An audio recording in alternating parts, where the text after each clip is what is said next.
Hi friends, आज की video में हम जानते हैं बायोस्फीयर रिजर्व्स के कुछ फैक्ट्स और साथ ही उन्हें फटाफट से लर्न भी कर लेते हैं। ठीक है, तो चलिए शुरू करते हैं ये वीडियो।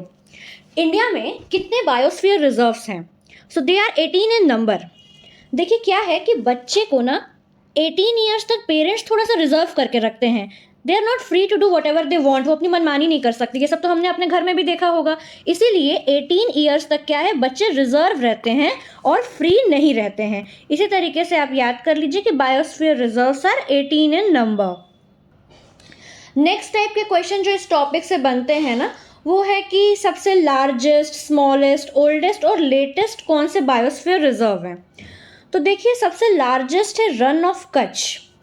रन करने के लिए हमें क्या चाहिए, बहुत बड़ी सी फील्ड चाहिए।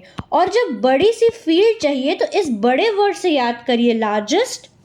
नेक्स्ट है स्मॉलेस्ट, दिब्रू साइखोवा। साइखोवा से आप याद करिए कि सिखाना। और आप किसको सिखा सकते हैं, बच्चे को सिखा सकते हैं। बच्चे को सिखाना कुछ भी ज़्यादा आसान होता है, वे चीज़ें ईजिली ग्रास्प कर लेते हैं। और बच्चा क्या होता है, small. So smallest biosphere reserve is Dibru Saikhowa. Oldest is Nilgiri.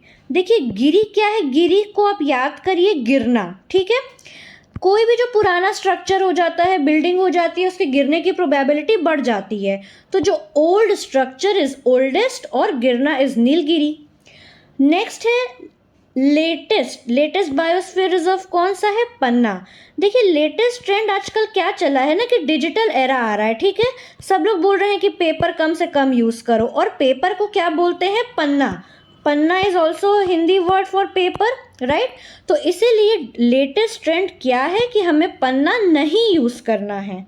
I hope आपको ये ईजिली याद हो गया। चलिए अब जल्दी से लर्न कर लेते हैं कि कौन सा बायोस्फीयर रिजर्व कौन से स्टेट में है, क्योंकि इसी टॉपिक से मैक्सिमम क्वेश्चंस भी बनते हैं।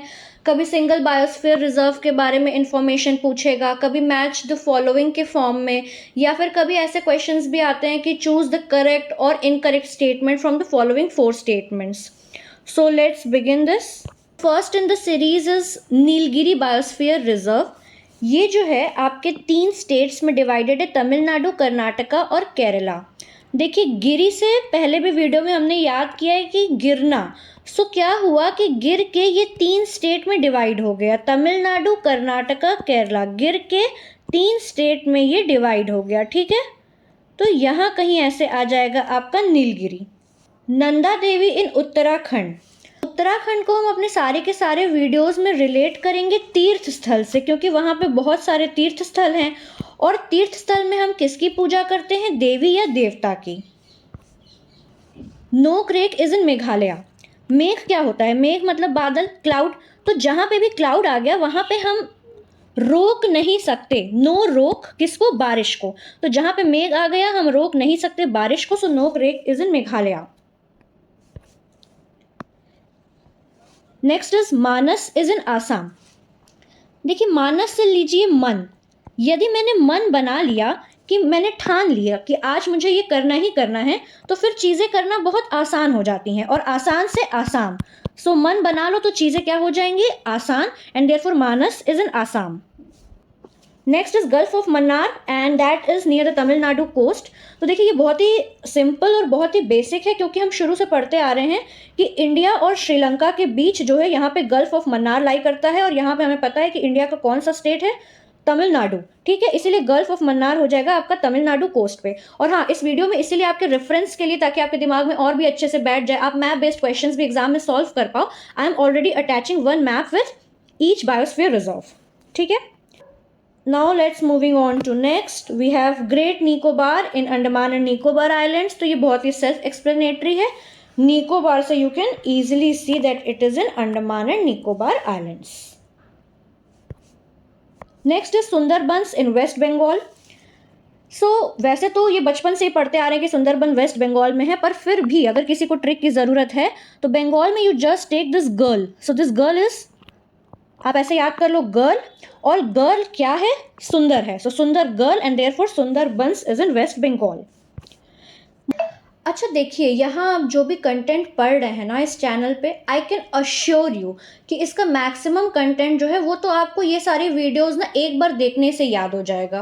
क्योंकि मैंने यूट्यूब पे क्या है कुछ चैनल्स ऐसे भी देखे हैं जो पहले क्या करते हैं, लंबे लंबे सेंटेंसेस बनवाते हैं, फिर उस सेंटेंस के हर एक वर्ड का फर्स्ट लेटर लेके याद करवाने की कोशिश करते हैं।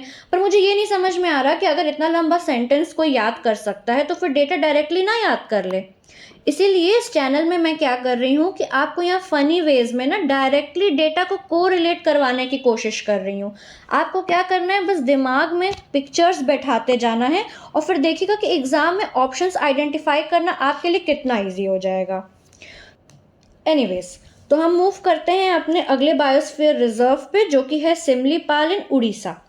देखिए, उड़ीसा को ऐसे याद करिए कि उड़ीसा से याद करिए ओढ़ना, ठीक है। तो उड़ीसा के लोग कैसे होते हैं, वो ओढ़ के ढक के रहते हैं, बहुत सिंपल, कोई फैशन नहीं करते। तो ओढ़ के कैसे रहते हैं, वो बहुत सिंपल रहते हैं और इस सिंपल से हो जाएगा सिमलीपाल। देखिए, नो ऑफेंस और no priority to any state from my side, बस मैं ये याद कराने के लिए आपको ट्रिक्स बता रही हूँ। Okay, next is Dibru Saikhowa in Assam. तो देखिए, साइखोवा को इस वीडियो में हमने पहले भी रिलेट किया था सिखाना से। तो सिखाना किसको, बच्चे को। सिखाना बहुत ही आसान होता है and therefore Dibru Saikhowa in Assam. Next is Dihang Dibang and that is in Arunachal Pradesh. देखिए, अरुणाचल प्रदेश को हम लोग हर जगह सूरज से रिलेट करेंगे। क्यों? क्योंकि जो ये अरुण होता है वो सूरज यानी कि सन का पर्यायवाची होता है, सिनोनिम होता है, ठीक है। तो सन क्या है कि वो आसमान में हैंग करता रहता है ऊपर, सो हैंग करता रहता है, तो वहां से हो गया ये दिहैंग। फाइन। नेक्स्ट इज पचमढ़ी इन मध्य प्रदेश। देखिए, पंच से याद करिए पांच। पांच हमारे पास क्या होती हैं, फिंगर्स होती हैं। तो ये हमारा बन गया पाम, और जब पाम बन गया तो पाम के मध्य में, ऐसे आपको बस ये फिगर दिमाग में बैठा लेना है कि पाम के मध्य में, और इसीलिए Pachmarhi is in Madhya, that is Madhya Pradesh. Next है कंचनजंगा इन सिक्किम। तो कांच अगर हमें पैर में लग गया तो वो चोट लग जाएगी, और चोट लग जाएगी तो हम कैसा फील करेंगे, सिक फील करेंगे। देखिए, अगला है अगस्त्य मलाई which is in Tamil Nadu and Kerala. तो ये वाला याद करना ना थोड़ा सा डिफिकल्ट है, but let us give an attempt to this, ठीक है। तमिल में ताम से याद करिए, तामसिक, तामसिक भोजन हम लोग बोलते हैं होता है, ठीक है। और केरला से रिलेट करो केरला। सो तमिलनाडु तम से तामसिक और केरला से करेला। और यहाँ पे आपको रिलेट करना है अगस्त्य। ये जो अगस्त्य वर्ड है ये कैसा साउंड कर रहा है, अगस्त की तरह कर रहा है। और अगस्त से आप याद करो आग। तो क्या हुआ कि तामसिक भोजन खाने से और करेला खाने से पेट में आग लग गई, और इसलिए अगस्त्य मलाई तमिलनाडु और केरला। नेक्स्ट है अचनकमर अमरकंटक। ये कहाँ है, मध्य प्रदेश और छत्तीसगढ़। आपके सामने इंडिया का मैप है, राइट। अब इंडिया के मैप में आप सभी को पता है कि सेंटर में ही ऑलमोस्ट लाई करता है Madhya Pradesh.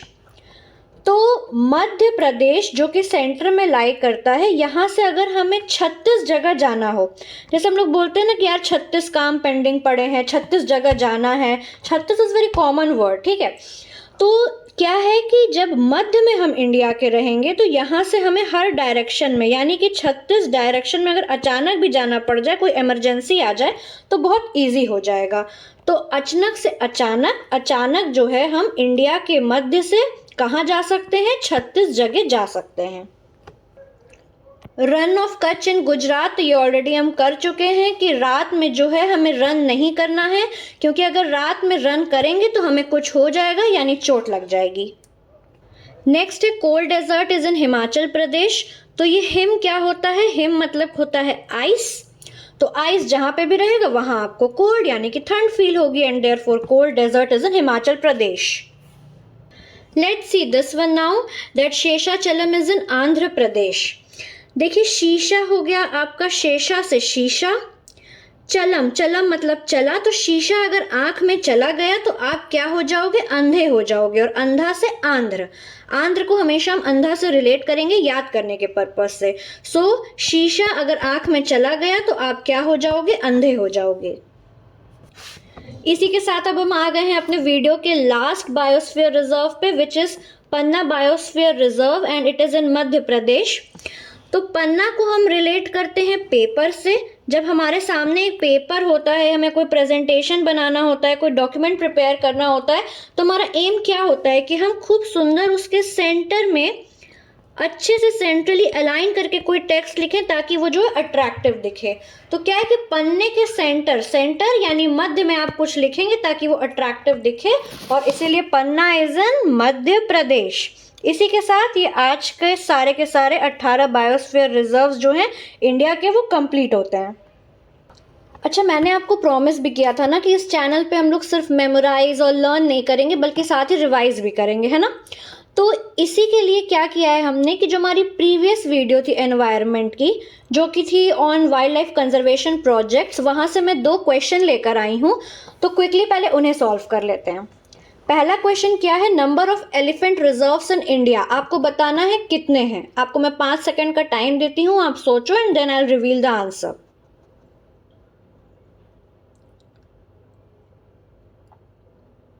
So the answer is 33. Next question is vulture conservation project का आपको ईयर बताना है, कौन से ईयर में वल्चर कंजर्वेशन प्रोजेक्ट आया था। Again you get 5 seconds.